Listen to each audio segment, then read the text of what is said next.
Salut! Petit café en main, santé. Je viens prendre le temps, on vient se caler. J'ai quelques livres à te présenter. Moi, j'aime beaucoup les autobiographies. J'adore quand les gens racontent leur vie. Je trouve ça passionnant. Et donc, j'ai l'impression qu'en prenant un livre qui raconte ta vie, la vie de l'auteur, ben j'apprends à te connaître et je passe du temps avec toi. Donc, par exemple, Papillon, truc de dingue, de Henri Charrière. C'est assez gros. Et j'ai passé, je sais pas, une semaine, 2 semaines avec lui et j'étais complètement plongé. Je voulais pas trop me dévorer trop vite parce que je voulais faire durer le plaisir, mais c'est fascinant, etc. Tu dois sûrement connaître l'histoire de Papillon, t'as sûrement dû voir les films. Il y en a deux, il y en a un plus récent. Le mec, il a été emprisonné, donc c'est un Français, il a été emprisonné à tort pour un vol a priori qu'il n'avait pas commis, on saura jamais. Et il a été envoyé au bagne à l'époque en Guyane. Et c'est l'histoire de son dévouement total pour la liberté. Il a dit non, je veux pas être en prison et je vais m'échapper. Et il a fait que s'évader, etc. Et il raconte l'histoire de comment il doit passer par la brousse, par la jungle, les histoires où il rencontre des peuplades indiennes, où il vit là-bas. Enfin, c'est tout un truc de dingue. Et tu dis, c'est pas possible. Et ce qu'il vit, c'est absolument incroyable. Donc, je suis plongé dedans, je l'ai dévoré. En plus, celui-là, je le trouve vraiment beau avec une belle couverture bleue. Tu peux regarder les films. Alors, forcément, ça n'a rien à voir. J'étais vachement déçu de revoir les films. Je dis, bah non, voilà. Mais c'était pas ça. Parce que dans le livre, tellement bien. Un épisode, par exemple, qui m'a beaucoup marqué. Parmi les centaines de différents que tu pourras découvrir, il y en a un, donc il se fait recapturer, parce qu'il se fait choper plein de fois quand même. Et il l'envoie dans un bagne en Colombie, où c'est à moitié sous terre, donc il rentre, alors là c'est des cellules individuelles, pas de lumière, pas d'eau, enfin tu sais un truc très, tu t'en prends plein la tête, sauf que 2 fois par jour, il y a la marée qui monte, donc la marée rentre, et donc l'eau monte dans leurs cellules, donc elle monte, ils doivent monter aux grilles, ils restent comme ça pendant le temps pendant toute la marée, et là il y a des bestioles qui viennent, qui le pincent, qui le piquent, qui le truc, ils doivent rester, et après quand l'eau redescend, ils sont toutes humides, et donc sa cellule, ça pue, c'est dégueulasse, et il vit comme ça je crois pendant 2-3 mois, 6 mois, des fois il y en a ça fait des années, etc. Bon, il y a une controverse, il y en a qui te disent non mais c'est faux, c'est du pipeau, il a menti, là. Je m'en fiche, au final je m'en fous, c'est pas grave, tu peux mentir, t'as le droit de mentir dans ton biographie, tu fais ce que tu veux, les récits sont fascinants. En tout cas, même s'il a menti, il a dû choper ces histoires de d'autres gens qui ont vécu ça et qui ont dû raconter, donc c'est absolument incroyable. Papillon, merveilleux livre. Autre livre, ça je m'y attendais pas du tout. Oh, regarde le livre, je te laisse apprécier le livre. Genre, ça, c'est jamais le livre que j'irai choper. Et j'ai déménagé la maman d'un ami, et je vois son stock de livres, et je vois celui-là dessus, et je dis, qu'est-ce qu'elle lit, la maman? Je voyais un roman policier, un truc dégueulasse. Et je rigole, je dis, ah, il y a des gens, et Sizia Ziki, je dis, c'est quoi ça? Et je l'aide, et ça me dit, ah, tiens, tu aimes lire? Je dis, bah ouais, j'adore. Elle me dit, bah, prends ce livre, tu vas adorer. Je dis, non, sérieux? Bon, allez, je le prends. Oh, dès la première page. Et là je pars, là tu pars à Costa Rica. Donc lui, ce mec c'est vraiment lui. T'as vu la tête de beau gosse. C'est pas son vrai nom, c'est son nom d'auteur. Il a la passion pour le business, pour les coups, pour les paris, pour la folie, pour l'alcool, les femmes, la drogue, tout ça. Et là il décide au Costa Rica de monter une mine d'or et donc d'aller puiser l'or dans les rivières, etc. Et c'est pareil, un truc qui te sort de ta vie. Tu dis mais c'est pas possible. Et ça te fait, moi, ces livres-là où il y a des grosses galères, des grosses aventures, ça me fait premièrement apprécier ma vie, de dire quelle chance. Et deuxièmement, ça me donne encore plus faim d'aller vivre mes propres aventures et de me dire mais oui, mais c'est ça que je veux. Je veux que ma vie soit un roman autobiographique de dingue. Donc Oro. Pas très grand, ça va très vite. Et là, actuellement, je crois, donc il est super célèbre. Hein, il y a des gens qui le connaissent en France. Il est passé à Bernard Pivot, tout ça. Enfin bref, tes parents ou tes grands-parents doivent connaître. Et là, je crois que dernièrement, ou peut-être qu'il est mort. Oui, je crois qu'il est mort, ça y est. Mais il était. Après, il est parti en Australie chercher de l'or aussi, etc. Bref, c'est magnifique, génial. Je te laisse regarder. Que tu saches, ça c'est mes seuls exemplaires. Et comme je vais repartir en voyage, il faut qu'ils circulent. Donc je vais les mettre sur le bon coin où je vais trouver la bonne personne qui veut me les racheter pour pouvoir racheter des livres, etc. Ou alors je les échange contre une superbe autobiographie d'une personne qui m'envoie dans un voyage de dingue. Il y en a d'autres, des petits noms que je les ai plus parce que forcément je les ai fait circuler. Je dirais Flash, c'est un Français, je sais plus comment il s'appelle, Flash, c'est un Français qui est en Inde, qui part au Népal, etc. Truc de dingue aussi, encore une fois. Il y aurait quoi d'autre dans les trucs, je sais, bon bref, ça me reviendra. Sinon, ah si, là je me suis offert La trace du serpent. Thomas Thompson. A priori, alors c'est un gros truc aussi. Tu vois, écrire tout petit, j'adore. C'est des bibles. Oh, beaucoup de temps. C'est un livre qui tout le monde, tous ceux qui le lisent te disent c'est glaçant. Ça te fait flipper, ça te fait des émotions, vivre des trucs de dingue. Et a priori, ce serait l'histoire, je te le lis derrière, de Paris à Bangkok et de Marseille à Katmandou, l'histoire vraie d'une odyssée sanglante qui défraya la chronique internationale en 1977-1978. La naissance de mon frère, mon grand frère. Celle de Charles Sobrage, un Eurasien au charme vénéneux qui a séduit et détroussé des centaines de personnes sur la route des Indes et qui en aurait tué une trentaine. Best-seller dans le monde entier, La Trace du Serpent est un extraordinaire roman documentaire écrit par un journaliste américain, grand reporter à Life Magazine. Thomas Thompson a fait 2 fois le tour du globe et rencontré un très grand nombre de personnes pour reconstituer la vie vertigineuse de ce Charles Sobrage, qui causait la perte de tous ceux que le hasard ou le destin a mis sur la route. Voilà. Sache aussi que généralement je vais dans la médiathèque et je consomme énormément de livres. Et là, étrange, impossible à trouver. Donc j'ai dit pourquoi les médiathèques, personne ne l'a, non, je ne connais pas, c'est trop vieux, etc. En quelle année ça, c'est pas si vieux que ça. Bref, je vais voir mon libraire. Non, il l'a pas. Il me dit non, bah écoute, faut aller sur internet. Il voulait pas dire Amazon, quoi. Il a dit faut aller sur internet pour le trouver. Et effectivement, donc je regarde sur le Bon Coin parce qu'il y a plein de livres sur le Bon Coin. Hein, tu trouveras. Et je le vois à 50 balles, 60 balles, c'est pas possible, c'est un livre de poche, c'est pas un truc de... Et en fait, si, tous super cher. Je me dis, ah, c'est vraiment un livre collector, un livre assez particulier. Et je l'ai trouvé, moi, donc il valait 50 francs. À l'époque, 50 francs, ça fait quoi? Pour ceux qui sont assez... c'est pas beaucoup d'euros, quoi, tu vois, c'est 8 euros, je crois, un truc comme ça, 10 euros, même pas. Et là, moi, je l'ai payé 15 euros, parce que il a dit, ah, c'est un peu abîmé, le livre. Je dis, ah bon? Il n'a pas l'air abîmé du tout. Donc, c'est vraiment un truc de collector et je le garde. Je veux pas le commencer, je veux pas. Je pars à Tenerife le 31 octobre et je vais le prendre avec moi à Tenerife. Donc, à Tenerife, je vais passer beaucoup de temps avec cette personne. Donc, voilà, La Trace du Serpent. Quand je l'aurai fini et que je serai glacé du sang, je le ferai circuler aussi. Sinon, moi, je lis beaucoup en anglais. Je lis beaucoup plus en anglais qu'en français. Donc, pour les anglophones, ou ceux qui lisent l'anglais, quelques super ouvrages. Lui, tu dois le connaître. Ouais, c'est un acteur de Hollywood, super. Matthew McConaughey, génial. Vraiment, j'étais époustouflé. Parce qu'en fait, je les vois sur les films, etc. Et je me dis, c'est qui dans la vraie vie? Et là, fascinant, rebondissant sa vie, c'est incroyable. Comment ils sont arrivés jusqu'où ils en sont, je trouve ça magnifique. Très, très bellement écrit. Très beau, beaucoup de sagesse, d'ailleurs vraiment étonnamment rempli de sagesse. Et en gros, son titre, c'est Green Light. Et en fait, il te donne, en gros, à chaque fois, il dit, voilà, c'est le feu vert pour aller faire les choses. C'est le oui que je raconte. C'est lui, à chaque fois, il voit feu vert, j'y vais, je fonce, je me donne à bloc.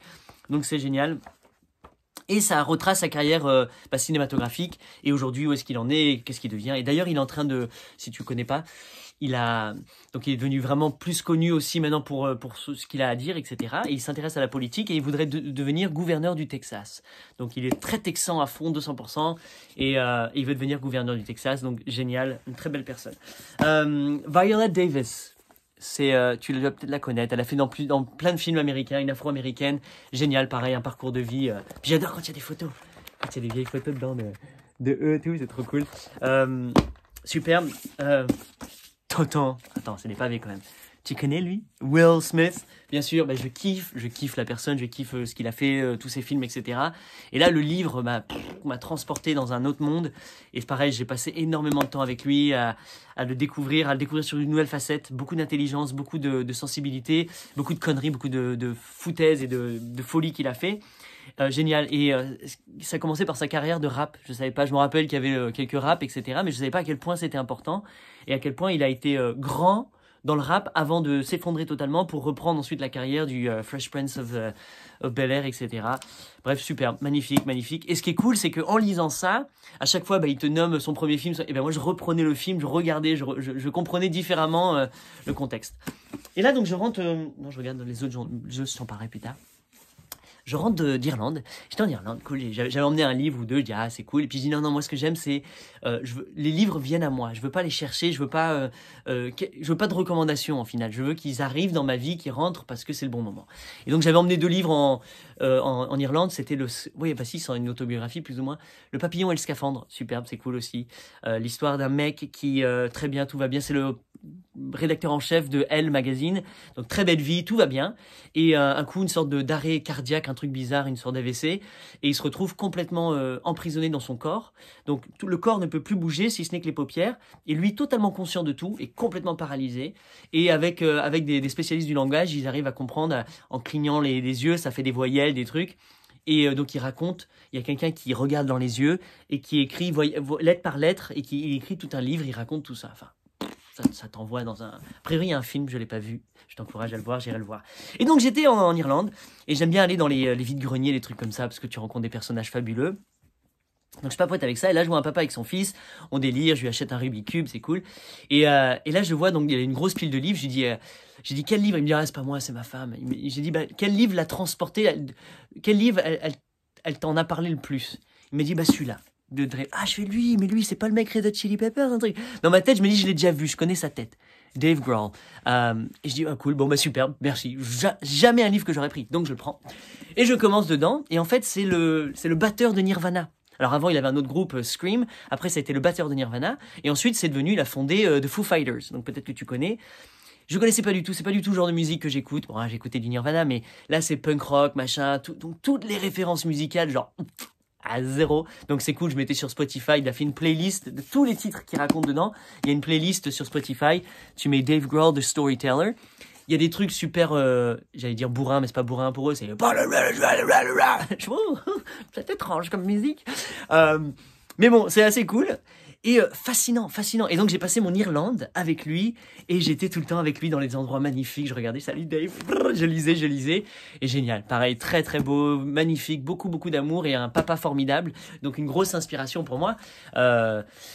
Et un truc étrange, à un moment j'étais donc dans la vallée, Kilcarney, je crois que ça s'appelle, Killarney, je sais plus, bref, c'est la vallée magnifique en Irlande. Le truc plus beau que ça, tu meurs. Et on s'enfonce dans le Gap of Dunlow, donc un truc complètement paumé. On va avec notre van et on pousse plus loin. Normalement, les touristes s'arrêtent là. Nous, on trace, on s'enfonce le plus loin possible. Et là, je lis le chapitre où il dit à un moment, ça allait pas dans sa vie. Après le décès de Kurt Cobain, le suicide de Kurt Cobain, ça a été un gros chamboulement. Donc pour eux, complètement. Et puis là, tu sais, genre 1 an, 2 ans de très très difficile, de dissociation avec la musique, parce que tout ce que la musique leur apportait, c'était à la mort de cette histoire. Bref, il a dit, il y a un endroit sur Terre dans lequel je viens me purifier, qui m'ouvre tout, c'est le parc de Killarney, le Gap. Non, c'est exactement où je suis. Donc j'étais trop content. Petite anecdote toute folle. Il était là donc tout seul, il a loué une bagnole, il fait le tour de l'Irlande. Et à un moment, il voit un jeune de loin avec les cheveux longs, genre type grunge, qui fait du stop. Il dit, ah bah cool, bah je vais le prendre. Et il ralentit et il voit sur le t-shirt Kurt Cobain. Et il dit, ah non, il baisse la tête et il trace. Donc c'est assez intéressant. Bref. J'étais avec lui, c'était cool. Et je devais le filer, j'avais rencontré un jeune, justement, un grunge aussi, on a dormi dans un refuge perdu dans la Pampa. Et je l'ai rencontré, super, un Anglais qui débute son tour d'Europe en vélo, donc c'était cool. Et je lui ai dit, j'aimerais t'offrir ça. Il m'a dit, écoute, là, je suis en train de lire un autre truc, je voudrais lire que de l'irlandais. Je dis, bah, c'est pas grave, je le garde. Et je voulais le mettre dans un pub et ça s'est pas passé, donc je l'ai ramené en France avec moi. Dans un bagage, un petit bagage que j'avais, ça prenait beaucoup de place. Donc je l'ai ramené et je souhaite trouver la bonne personne qui va le vouloir. Bref, c'était... Qu'est-ce qui a l'air paisible. C'était magnifique. Donc voilà, c'est tout. J'en ai encore plein, mais j'adore lire ça parce que ça me permet vraiment de rencontrer une personne. J'ai l'impression d'être super intime avec. Et là, ce que je vais faire, c'est que je vais leur écrire une lettre. Alors, qu'il la lise ou pas, c'est pas grave, mais je vais le remercier dans la lettre, lui écrire ce que moi j'ai traversé avec lui au travers de leur livre. À Will Smith, pareil, hein, tous ces gens-là, je vais essayer d'entrer en contact avec eux. Encore une fois, sans attendre, j'ai pas besoin de rentrer en communication, c'est pas le but. Moi, c'est juste de leur remercier de leur don. Ils ont fait un cadeau de leur récit, et ben à moi de faire ça. Donc maintenant, tu te poses peut-être la question, ou pas du tout. Baba, quand est-ce que tu vas écrire ton autobiographie? Oui, ça fait 15 ans que je dis que je vais l'écrire. J'ai assez de contenu déjà, de plein d'aventures folles.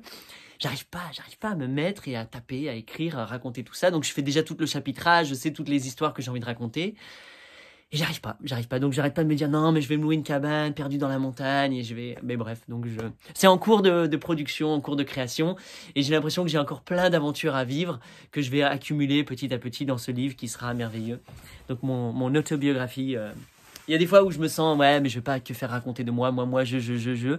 Puis en fait, c'est ce qu'ils font et j'adore. Donc, puisque j'adore que les gens racontent leur vie, je vais raconter ma vie pleinement. Donc, ce sera prochainement dans les kiosques et vous verrez un jour ou l'autre si tu suis l'aventure.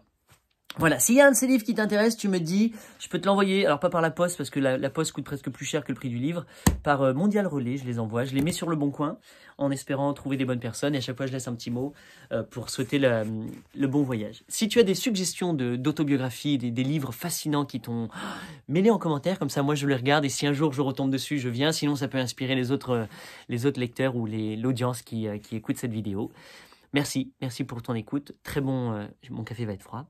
Je m'en vais lire, et là je lis, moi je lis toujours 5-6 choses à la fois, donc en fait, là je lis des BD, j'adore les BD. Moon River, génial, je lis The High Five Habit de, pareil, Mel Robbins, que j'adore aussi. C'est pas une autobiographie, là c'est plus coaching, plus ses astuces sur la vie, mais il y a son récit de vie, donc c'est intéressant.